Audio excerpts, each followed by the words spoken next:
Friends, video को start करने से पहले एक छोटा सा इंस्ट्रक्शन है। For the best test series और बुक्स फॉर एसएससी जेईई का लिंक मैंने नीचे डिस्क्रिप्शन में डाला हुआ है।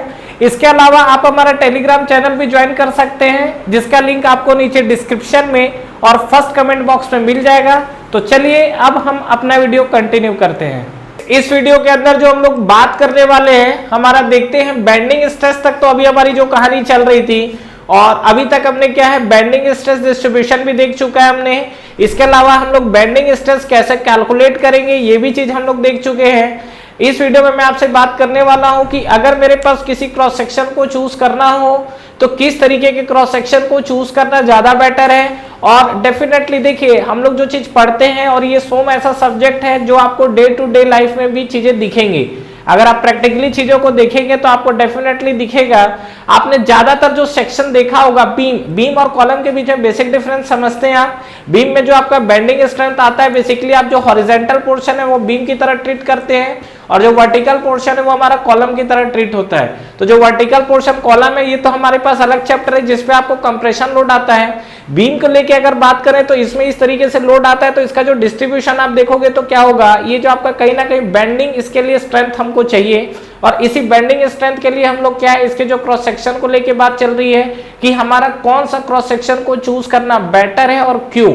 ठीक है, तो सबसे पहले अगर मान लीजिए कि सपोज आप किसी डिजाइन इंडस्ट्री में गए हुए हैं और आपको सपोज क्या करता है, आपको एक मटेरियल उठा के दे दिया, कोई भी मटेरियल होता है। तो मान लीजिए कि एक एग्जांपल ये ले लेते हैं कि आपको क्या किया, उसने एक क्रॉस सेक्शन को डिजाइन करने इस तरीके से बोला है कि उसने क्या कहा कि ये आपके पास मटेरियल है। ठीक है, इस मटेरियल का एरिया कितना है, उसने ये कहा कि इस मटेरियल का जो एरिया है वो 500 mm स्क्वायर। ये मान लीजिए कि सपोज एक एग्जांपल ले लेते हैं, आपको 5 kg का मटेरियल दिया हुआ है। ठीक है, आपको 5 kg का मटेरियल आपको दे दिया है, या इस मटेरियल का आप वॉल्यूम निकालोगे तो जो भी आपको मिले। अब बात है कि इससे आप कौन सा शेप बनाओगे तो आपके लिए ज्यादा बेनिफिशियल है। अब डेफिनेटली ये जो शेप है, आपके पास मटेरियल कंस्टेंट लिमिट हो गया, मतलब भैया आपको 5 kg के अंदर ही आपको डिजाइन करना है जो भी चीज है। अब आप इस पे से कैसा डिजाइन करोगे कि जो आपका जो भी डिजाइन हो वो ज्यादा से ज्यादा लोड को बियर कर सके। तो इसके लिए देखिए हमारे पास कुछ एनालिसिस है और अभी तक हमने जो पढ़ा है पर्टिकुलर उस एनालिसिस के बारे में भी मैं बात करके आपको बता रहा हूं कि जो हमारे पास बेंडिंग स्ट्रेस है, कहीं ना कहीं जो सिग्मा बी इक्वल टू हमने क्या दिखा था, दैट इज द m/z। और z को अगर आप ओपन कर रहे थे तो क्या मिल रहा था, my/i, यही तो मिल रहा था हमको। तो ये जो हमको मिला हुआ है, this is the bending stress. ठीक है, ये हमको बेंडिंग स्ट्रेस मिला हुआ है। तो कहीं ना कहीं हमको बेंडिंग स्ट्रेस को कम करना है, तो आई की वैल्यू बढ़ेगी। डेफिनेटली आई की वैल्यू बढ़ेगी तो बेंडिंग स्ट्रेस आपका कम होगा। और ये चीज हमने प्रीवियस वीडियो में भी हम देख चुके हैं क्या, कि अगर हमारा किसी भी तरीके से कोई भी अगर आपका क्रॉस सेक्शन डिजाइन है, that is the I of neutral axis, अगर हम इसको बढ़ाएंगे तो इसको बढ़ाने से हमको दो फायदे मिलने वाले हैं। पहला, आपको बॉडी के अंदर बेंडिंग स्ट्रेस कम होगा, और दूसरा जो बॉडी के अंदर डिफ्लेक्शन प्रोड्यूस हो रहा है ये भी आपको कम मिलेगा। क्लियर है, मतलब इस सिनेरियो में जो हम लोग बात कर रहे हैं मोमेंट ऑफ इनर्शिया और न्यूट्रल एक्सिस को लेकर, तो ये आप देखोगे तो बेंडिंग स्ट्रेस भी आपको कम मिलेगा। जब हम न्यूट्रल एक्सिस का आई बढ़ाएंगे, मोमेंट ऑफ इनर्शिया और न्यूट्रल एक्सिस को बढ़ाएंगे, तो आपको बेंडिंग स्ट्रेस भी कम मिलेगा और इस बॉडी के अंदर जो आपका डिफ्लेक्शन है वो डिफ्लेक्शन भी आपको कम मिलेगा। क्लियर है यहां तक? अब समझते हैं चीजों को। ये जो हमारे पास कहानी आई है, कौन सा क्रॉस सेक्शन को बेस्ट यूज करना ज्यादा बेटर है, तो चलिए इसको एक्सपेरिमेंट करने के लिए हम लोग देखते हैं यहाँ पर कि सपोज मान लीजिए एक मैं कोई भी जैसा नंबर ऑफ क्रॉस सेक्शन यहाँ पर यूज कर रहा हूँ। किस किस तरीके का क्रॉस सेक्शन है, देखिए ये हमारे पास एक क्रॉस सेक्शन हम लोग कंसिडर कर लेते हैं, that is the rectangular square circular cross section. ठीक है, इसके अगर हम लोग न्यूट्रल एक्सिस की बात करें तो ये हमारे पास जो मिलेगा, ये हमारे पास मिलेगा न्यूट्रल एक्सिस। इसमें भी अभी नंबर्स ऑफ आपको क्या है, अलग अलग क्रॉस सेक्शन को ड्रॉ करने वाला हूं। ठीक है, ये हमारे पास क्या है, ये हमारे पास स्क्वायर क्रॉस सेक्शन है।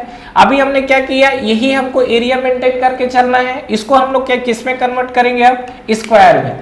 ठीक है, तो जब हम लोग स्क्वायर में कन्वर्ट करेंगे तो क्या होगा, ये डाया सिकुड़ेगा और थोड़ा सा इस पे हाइट प्लस आएगा आपका। तो यहाँ पर ये हमारे पास जो यूज हो गया, ये हमारे पास हुआ स्क्वायर है।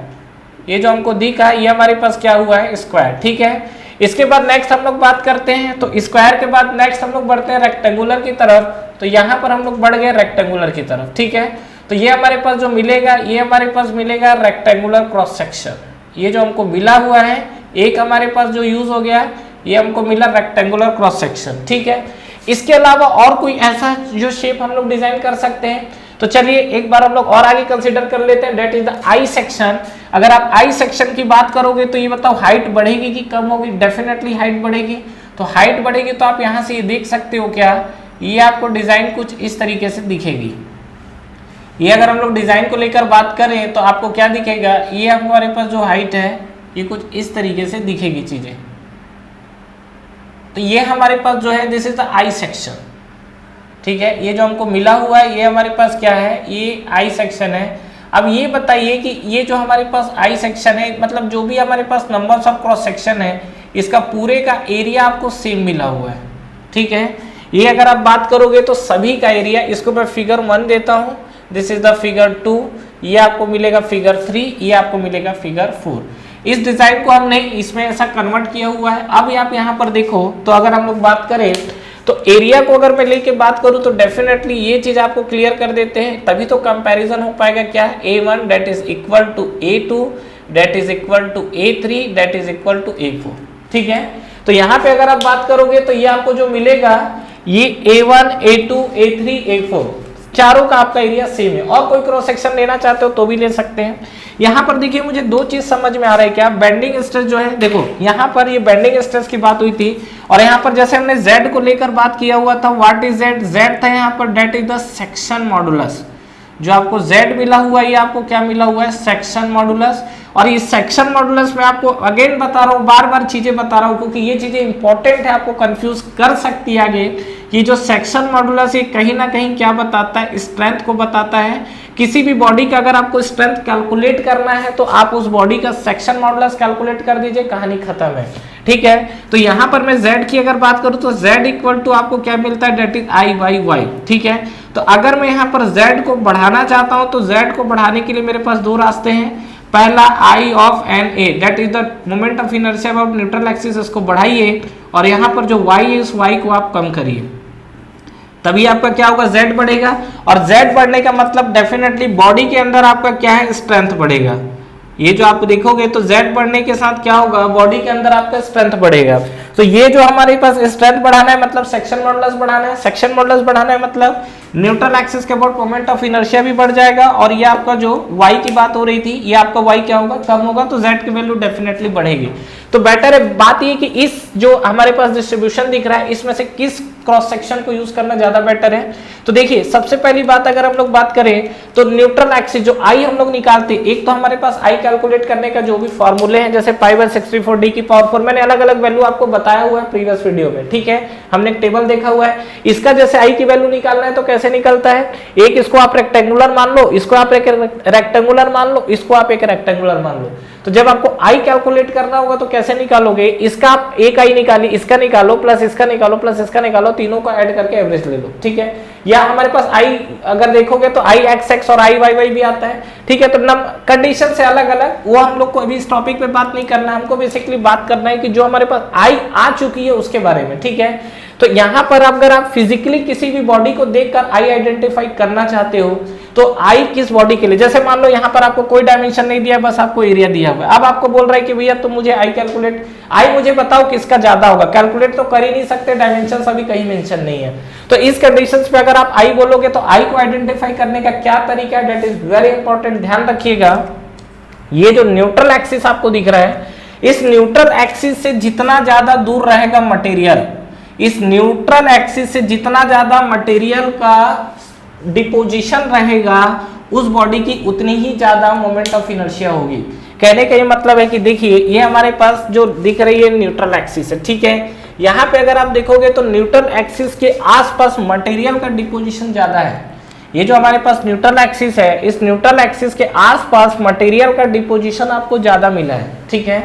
यहां से जब आप हटोगे तो ये जो आपके मटेरियल के डिस्ट्रीब्यूशन देखो, यहाँ क्या ऊपर की तरफ शिफ्ट हो गए थोड़े मटेरियल न्यूट्रल एक्सिस पे, इसके कंपैरिजन में तो कम है। इसके कंपैरिजन में देखोगे तो न्यूट्रल एक्सिस पे यहाँ पे मटेरियल कम है और ऊपर नीचे आपकी बॉडी ज्यादा शिफ्ट हो गई है।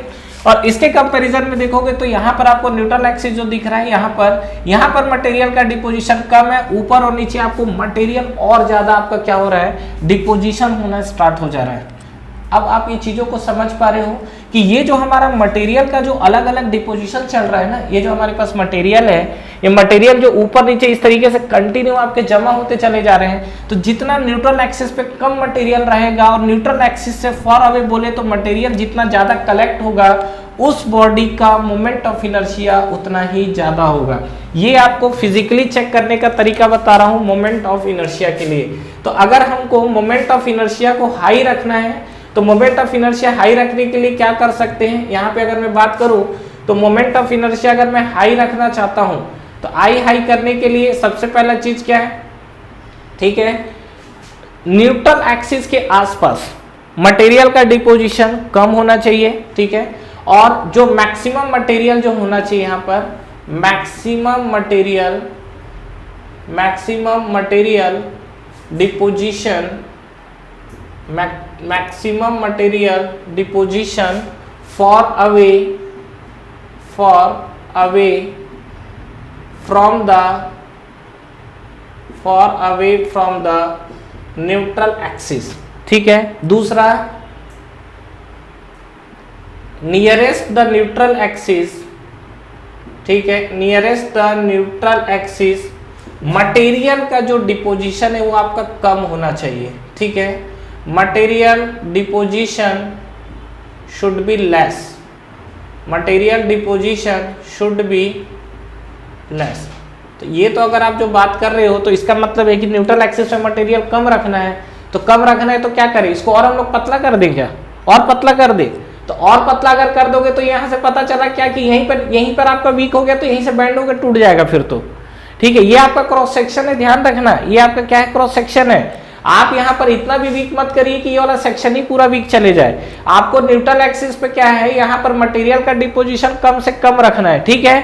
और आप देखिए, आप गाड़ी चलाते हो, व्हील यूज होता है, उसमें मैकव्हील यूज होता है। मैकव्हील का आपने डिजाइन देखा हुआ है, ये आपकी गाड़ी की जो मैकव्हील है, मैकव्हील का डिजाइन कैसा होता है, ये आपका सेंटर है, यहाँ पे आप डिजाइन देखोगे तो देखो आपको कुछ इस तरीके से दिखेगा। ये जो आप गाड़ी का डिजाइन देखोगे तो आपको मैकव्हील इस तरीके से डिजाइन होता है, क्यों होता है, अब आपको समझ में आया। कोई भी चीज अगर रोटेट होती है तो उसपे मोमेंट ऑफ इनर्शिया का इफेक्ट जाता है, और मोमेंट ऑफ इनर्शिया के इफेक्ट पे अगर आप आओगे तो अगेन देख लो, सेंटर पे मटेरियल का डिपोजिशन कब रखा है, देख लो, और जैसे जैसे आप सेंटर से दूर चलते जाओगे मटेरियल का डिपोजिशन बढ़ते चले जा रहा है। तो ये चीज को आप जरूर समझिएगा कि ये जो आपकी कहानी है, जो आपका सेंटर है, इस सेंटर पे मटेरियल का डिपोजिशन कम है, जो आउटर वाला पार्ट है जितना उससे दूर आप जाओगे वहां पर आप मटेरियल का डिपोजिशन बढ़ाइए, उससे आपका मोमेंट ऑफ इनर्शिया बढ़ेगा। और मैं आपकी जानकारी के लिए एक चीज बता देता हूं कि मोमेंट ऑफ इनर्शिया बढ़ाना हर केस में फायदेमंद है, चाहे आपका बीम हो, चाहे आपका कॉलम हो, चाहे आपका शियर स्ट्रेस लगे, चाहे आपका बेंडिंग स्ट्रेस लगे, सब चीजों को हम लोग पढ़ेंगे, ठीक है। आप जब भी डिजाइन करें तो आपकी कोशिश हमेशा ये होनी चाहिए कि आप क्या है, जो भी आपके पास बॉडी है उस बॉडी का आप मोमेंट ऑफ इनर्शिया बढ़ा सके। किसी भी बॉडी का जज करने के लिए अगर आपको देख के जज करना है तो डेफिनेटली आप इस तरीके के क्रॉस सेक्शन पे मूव कर सकते हो। तो यहाँ पे अगर मैं बात करूँ तो एरिया तो हमारा चारों के लिए सेम था। तो यहाँ पे अगर बात करें सेक्शन मॉडुलस को लेकर, तो सेक्शन मॉडुलस आपको सबसे ज्यादा किसके लिए मिलेगा, Z(4) के लिए, फिर आपको मिलेगा क्या, Z(3) के लिए, फिर आपको मिलेगा क्या, Z(2) के लिए, फिर हमको मिलेगा क्या, Z(1) के लिए। क्लियर है यहाँ तक? तो इस चीज को ध्यान रखिएगा। और दूसरा अगर हम लोग बात करें बेंडिंग स्ट्रेस को लेकर, तो बेंडिंग स्ट्रेस में आपको क्या मिलेगा यहाँ पर, definitely sigma B is inversely proportional to Z है, जो हमारे पास सिग्मा बी है that is inversely proportional to Z। तो यहाँ पे अगर मैं बात करूँ तो सबसे ज्यादा बेंडिंग स्ट्रेस आपको किस में मिल जाएगा, 1 पे मिलेगा। तो यहाँ पे आप लिख सकते हो क्या, सिग्मा बी ऑफ 1 सबसे ज्यादा बेंडिंग स्ट्रेस, फिर आपको मिलेगा सिग्मा बी ऑफ 2, फिर आपको मिलेगा क्या, सिग्मा बी ऑफ 3, फिर आपको क्या मिलेगा, that is sigma B of 4। तो ये ध्यान रखिएगा, ये हमारे पास बेंडिंग स्ट्रेस मिला हुआ है अलग अलग पोर्शन के लिए, ठीक है। Sigma B of 1, 2, 3, 4। तो ये जो आपको सिनारियो दिख रहा है यहाँ पर, तो आप यहाँ से समझ सकते हैं चीजों को कि ये हमारे पास एरिया तो सेम है, लेकिन हमारा जैसा जैसा क्रॉस सेक्शन चूज होगा उसके अकॉर्डिंग हमको आगे बढ़ना है। तो इस डिजाइन में अगर आपको बोला जाए कि सबसे बेस्ट क्रॉस सेक्शन कौन सा है, तो ये आपको मिलेगा सबसे बेस्ट क्रॉस सेक्शन का डिजाइन, ठीक है, best cross section for the bending stress, ठीक है। तो अब आप गौर करो कि आपने कहीं ब्रिज का डिजाइन देखा है, पुल का डिजाइन देखा है, रेलवे की जो ट्रैक होती है, पटरी जो होती है, सब आपको आई सेक्शन दिखेगा, ठीक है। ऐसा देखते हो ना, क्रॉस सेक्शन आपको दिखता है, ठीक है। अगर आप इस तरीके का डिजाइन करोगे तो ये आपको सबसे बेहतरीन डिजाइन होता है। क्लियर है। अब बात है कि देखिए अगर आपने कहीं देखा होगा शेड वगैरह जो यूज होते हैं, वहां पर जो हमारा बीम यूज होता है, जो लोहे का जो चैनल जो होता है या बीम यूज होता है, वो आई सेक्शन बीम होता है। रेलवे के ट्रैक देखोगे वो आपको दिखता है कैसा, आई सेक्शन। बड़े बड़े जो ब्रिज डिजाइन होते हैं वो आप देखोगे तो कैसा दिखेगा, आई सेक्शन दिखेगा। ठीक है।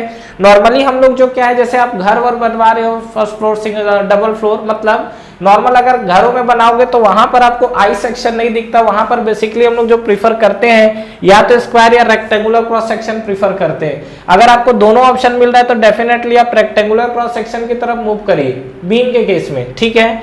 लेकिन बात है हम लोग आई सेक्शन वहां यूज क्यों नहीं करते, ये आपसे इंटरव्यू में पूछा हुआ क्वेश्चन है। तो ध्यान रखिएगा घरों के अंदर भी आप आई सेक्शन बीम को यूज कर सकते हो, लेकिन वहां पर क्या है, डिजाइन कॉम्प्लिकेशन आ जाएगा।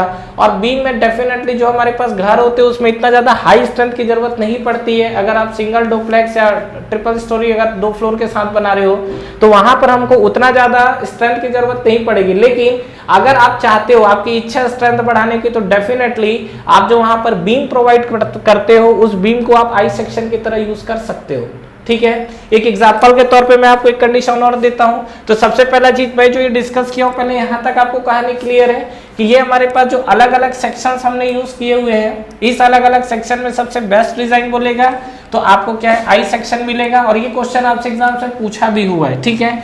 चलिए एक मैं आपसे एक क्वेश्चन और पूछता हूँ कि मान लीजिए कि सपोज आपके पास कोई बॉडी है और उस बॉडी को हमको डिजाइन करने का तरीका हमको देखना है। तो मान लीजिए कि सपोज ये मेरे पास कोई इस तरीके की बॉडी है,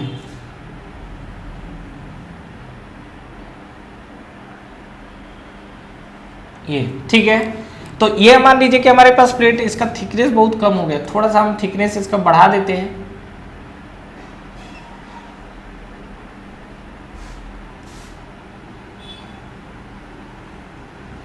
ये हमारे पास है और इसमें अगर हम लोग लेके बात करें तो देखो आपको क्या क्या दिखेगा। अगर पर्टिकुलर जैसे ये हमारे पास जो प्लेट है मान लीजिए, ठीक है, इस प्लेट पे हमको यूज करना है। तो इस प्लेट को आप किस तरीके से यूज करें तो आपके लिए बेस्ट होगा। चलिए मान लीजिए कि सपोज मान लीजिए कि इसका जो थिकनेस है वो हमारा 60, सब mm में यूनिट है, यूनिट नहीं लिख रहा हूँ। ये आपको जो मिला हुआ है ये मान लीजिए हमारे पास कितना है, डेट इज द 200 mm। ठीक है। ये आपको मिला हुआ है। अब देखिए ये आपके पास प्लेट है, आपको इसको बेस्ट क्रॉस सेक्शन के लिए डिजाइन करना है जिससे आपका बेंडिंग स्ट्रेस मिल सके। ठीक है। आप इसको कटिंग पिटिंग कर लो, कोई दिक्कत नहीं है, काट पीट के जो करना है, लेकिन आपको एडिशनल मटेरियल ऐड करने का ऑप्शन नहीं है आपके पास। ठीक है। तो आप इस चीज को कैसे आप डिजाइन कर सकते हो, तो देखिए डेफिनेटली आप इसको डिजाइन करना चाहते हो तो आप इसको आई सेक्शन में काटो, आपका कहानी बन जाएगा। अब आई सेक्शन में कैसा काटा जाए, इस तरीके से आई सेक्शन हमको बनाने के लिए 3 सेक्शन चाहिए। एक देखिए ये ऊपर वाला पोर्शन है, इसको हम लोग फ्लैंज बोलते हैं। ये जो हमारे पास पोर्शन है इसको हम लोग क्या बोलते हैं, दिस इज कॉल्ड फ्लैंज। ये जो हमारे पास इसको हम लोग बोलते हैं फ्लैंज। और ये जो वर्टिकल पोर्शन है इसको हम लोग बोलते हैं क्या, वेब। ठीक है। तो आपको देखिए 2 फ्लैंज की नीड होगी और एक वेब की नीड होगी। तो इसको जब आप काटोगे तो किस तरीके से काटा जाए कि इसको हम लोग बेस्ट क्रॉस सेक्शन की तरह यूज कर पाए। तो अगर मुझे इसको यूज करना होगा बेस्ट क्रॉस सेक्शन की तरह, तो ये जो हमारे पास क्रॉस सेक्शन दिख रहा है इसको हम लोग काटेंगे। तो इसमें अगर आप देखोगे तो आपको देखो क्या दिखेगा, ये हमने क्या किया, इसको 3 पार्ट में इस तरीके से काटेंगे। ठीक है।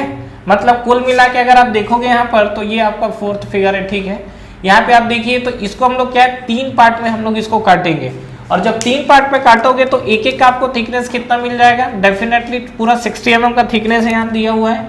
तो ये अगर आप देखोगे तो तीनों पार्ट का जो आपको थिकनेस है वो आपको कितना मिलेगा, 20-20, ये तो मिलेगा 20-20 mm। तो ये जो आपको mm मिला, अब आप क्या है देखो ऐसा भी काट सकते हो लेकिन वो स्ट्रेंथ नहीं आएगा। अब आप क्या करिए, इसको इस तरीके से आपने काटा तो आपको काटने के बाद क्या मिलेंगे, 3 इस तरीके के शेप मिलेंगे। डेफिनेटली आप एक प्लेट को तो इसको यूज करिए, बीच वाले प्लेट को आप वर्टिकल में यूज करिए, मतलब ये आपका फ्लैंज बनेगा ऊपर वाला, बीच वाले पोर्शन को वेब रख लो, तीनों का तो सेम साइज है, और नेक्स्ट पोर्शन को आप फ्लैंज कर लो। तो मतलब क्या है कि ये जो आपके पास है, अगर हम इसको मैं यूटिलाइज करना चाहता हूँ, बेस्ट क्रॉस सेक्शन की तरह यूज करना चाहता हूँ, तो इसको मैं आई सेक्शन की तरह जब यूज करूंगा तो देखो सबसे पहला चीज क्या, ये वाला पोर्शन हमारे पास दिख रहा है। ठीक है। तो इस पोर्शन को हम लोग यूज करेंगे यहाँ पर, ये देखो 20 mm है ना, तो इस पोर्शन को हमने यहाँ पर यूज करेंगे। और इस पोर्शन को देखिए यूज करेंगे तो आपको क्या मिलेगा, ये आपको मिलेगा एक 20 mm की कहानी। दूसरा आप डिजाइन करोगे तो ये आपको मिलेगा 20 mm, फिर आप देखोगे तो ये आपको मिलेगा 20 mm थिकनेस का। ठीक है। तो यहाँ पे अगर आप देखोगे तो ये जो मैंने 20 लिखा हुआ है एक्चुअल में ये है आपको, ये आपको मिलेगा 20। इसका भी जो थिकनेस मिलेगा ये भी आपको देखो 20 मिलेगा, और ये जो आपको थिकनेस मिलेगा दिस इज ऑल्सो 20। क्लियर है आता है? तो ये चीज है। अब देखो अगर आप इसको थोड़ा सा विजिबल करना चाहो तो ये आपने क्रॉस सेक्शन बनाया हुआ है, ठीक है। इसमें अगर हम लोग बात करें तो आपको क्रॉस सेक्शन कुछ इस तरीके से दिखेगा, ठीक है। ये अगर आप देखोगे तो आपको क्या है, कुछ इस तरीके के क्रॉस सेक्शंस दिखेंगे यहाँ पे, समझ रहे हो? ये जो हमारे पास पोर्शन है तो ये आपको जो आई सेक्शन आपको दिख रहा है इस तरीके से, तो इसको हटा देते हैं यहाँ पर इस तरीके से। तो ये जो आपको आई सेक्शन दिख रहा है ये देखो 20 mm आपका क्या बन गया, थिकनेस। अब देखो आपके पास ये 200 mm रह गया है, ठीक है। तो अब इसका तो विड्थ मैंने दिया नहीं है, चलिए विड्थ भी मान लो 200 या जो भी आपके शेप है। तो यहाँ पर आप देखोगे तो ये आपको मिल जाएगा क्या, ये जो हमको 200 मिला हुआ है ये वाला पोर्शन हमको मिल जाएगा डेट इज द 200। मतलब आप कुल मिला के आप देखो कितने तरीके से आप चीजों को डिजाइन कर सकते हो। That is the best criteria for designing any beam. ये सब देखिए इस वीडियो में मैंने ज्यादातर चीजों को कोशिश की फिजिकली समझाने की। अभी तक जो हमने देखिए पढ़ा हुआ है वो सब हमने क्या न्यूमेरिकल बेस देखा हुआ है, ठीक है। हमने कैलकुलेशन किया है और किस पॉइंट पर कितनी वैल्यू आएगी इस चीजों को कैलकुलेट किया है। लेकिन उससे पहले कोई भी चीज अगर आप कैलकुलेट करते हो तो आपको वहां का एक फिजिकल स्ट्रक्चर पता होना चाहिए। फिजिकल स्ट्रक्चर पता होने का मतलब ये कि जो भी चीजों को आप डिजाइन कर रहे हैं ये चीज आपके माइंड में बिल्कुल क्लियर रहना चाहिए कि क्रॉस सेक्शन हमको कैसा डिजाइन करना है। तो इस तरीके का जो स्ट्रक्चर है हमको बेसिकली ये फोकस करना है कि क्या स्ट्रक्चर को हमको उठाना ज्यादा बेस्ट है, क्यों इस स्ट्रक्चर को उठाया जा रहा है। इस तरीके के क्वेश्चंस और सवाल जवाब से किए जाते हैं अगर आप वाइवा में सेमेस्टर में तो ठीक है, अदरवाइज अब इंटरव्यू में जाएंगे और डेफिनेटली सोम बड़ा इंटरेस्टिंग सब्जेक्ट है। क्यों? क्योंकि सबसे बड़ी खास बात ये है कि इसमें चीजें आपको देखने मिलती है, ठीक है। जैसा कि मैं आपको बताया हूं कि आप मैक्सिमम जगह देखोगे आई सेक्शन को यूज किया जाता है, लेकिन ऐसा भी नहीं कि हर जगह हम लोग उठा के आई सेक्शन को यूज किए जा रहे हैं। रीजन क्या है, आई सेक्शन का डिजाइन थोड़ा सा कॉम्प्लिकेटेड है, आप ये समझ पा रहे हो। अगर आई सेक्शन की कास्टिंग करनी हो तो डेफिनेटली आपका ये जो आपके कंपैरिजन है इसके अगर इसके कंपैरिजन में बात करें तो आई सेक्शन है। जैसे आपका एग्जांपल के लिए टीएमटी रॉड हम लोग यूज करते हैं। टीएमटी रॉड हम लोग जो यूज करते हो कैसा यूज करते हैं, सर्कुलर यूज करते हैं, ठीक है। यहाँ पे अगर आप बात करोगे तो क्या होगा, यहाँ पे बेस्ट डिजाइन के लिए देखोगे तो आई सेक्शन है। टीएमटी रॉड आपका कॉलम और बीम दोनों के लिए यूज होता है, ठीक है। जब हम लोग कॉलम पढ़ेंगे तो मैं आपको बताऊंगा कि सर्कुलर यूज करने का रीजन क्या है, ठीक है। लेकिन यहाँ पर जैसे हम लोग डिजाइन को लेके बात कर रहे हैं, जो भी हमारे पास क्राइटेरिया जो भी डिजाइन दिख रहे हैं इस चीज को हमको फोकस लेके चलना है कि ये जो हमारे पास चीजें दिख रही है, जो भी कंडीशंस हमारे पास दिख रहे हैं वो हमारा बेस्ट डिजाइन के लिए कौन सा सूट होगा, ठीक है। तो फाइनली अगर मैं इस वीडियो में कंक्लूजन को लेके बात करूं तो आई सेक्शन हमारा बेस्ट है। आई सेक्शन से भी बेस्ट डिजाइन और हो सकता है, मतलब न्यूट्रल एक्सिस पे मटेरियल को कम करना है, लेकिन कम करने का मतलब ये नहीं होना चाहिए कि मटेरियल न्यूट्रल एक्सिस के पास आके फेल हो जाए, समझ रहे हो। इस चीज को ध्यान रखना ज्यादा इंपॉर्टेंट है कि जो भी आपकी मटेरियल है ऐसा ना हो कि मटेरियल न्यूट्रल एक्सिस के अबाउट आप इतना कम कर दियो कि यहीं पे जाके फेल हो जाए। तो डेफिनेटली न्यूट्रल एक्सिस पर डिपोजिशन देना है, लेकिन कोशिश रहनी चाहिए कि कम से कम रहे ताकि इसका मोमेंट ऑफ इनर्शिया बढ़ सके। आपने एक चीज और गौर किया होगा, हो सकता है किसी के मन में डाउट आया हो तो अच्छी बात है। सिग्मा बी अगर आपको देखेंगे, सॉरी जेड आप देखेंगे यहाँ पर, तो जेड इक्वल टू हमारे पास क्या होता है, आई बाई वाई होता है, ठीक है। तो हम लोग आई बढ़ा के जेड की वैल्यू तो बढ़ा रहे हैं, लेकिन वाई के केस में बात करें तो यहाँ पर वाई क्या हो रहा है, अगर आप देखोगे तो वाई क्या है पर्टिकुलर अलग अलग सेक्शन के लिए आप देखोगे तो इसके लिए आपका जो वाई है ये आपको वाई है, लेकिन यहाँ पे आप देखोगे तो वाई बढ़ते जा रहा है और यहाँ पे आप देखोगे तो वाई आपकी और ज्यादा बढ़ चुकी है। तो y अगर आपका बढ़ गया है तो y अगर यहाँ पे बढ़ेगा तो डेफिनेटली y बढ़ने के साथ z की वैल्यू क्या करेगा, कम करेगा।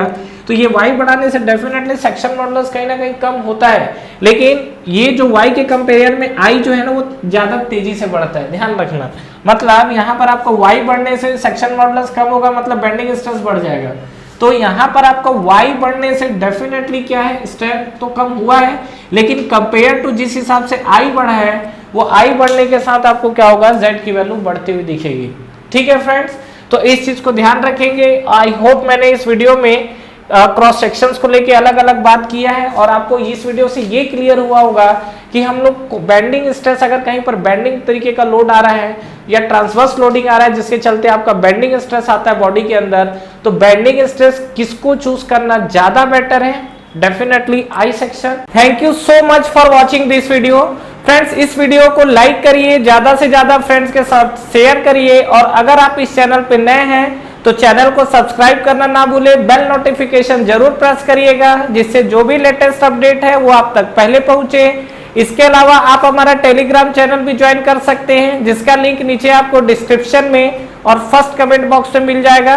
Friends, for the best test series और बुक्स फॉर एसएससी जेईई का लिंक भी नीचे आपको डिस्क्रिप्शन में मिल जाएगा। तो ठीक है फ्रेंड्स, तैयारी करते रहिए। Wish you all the best.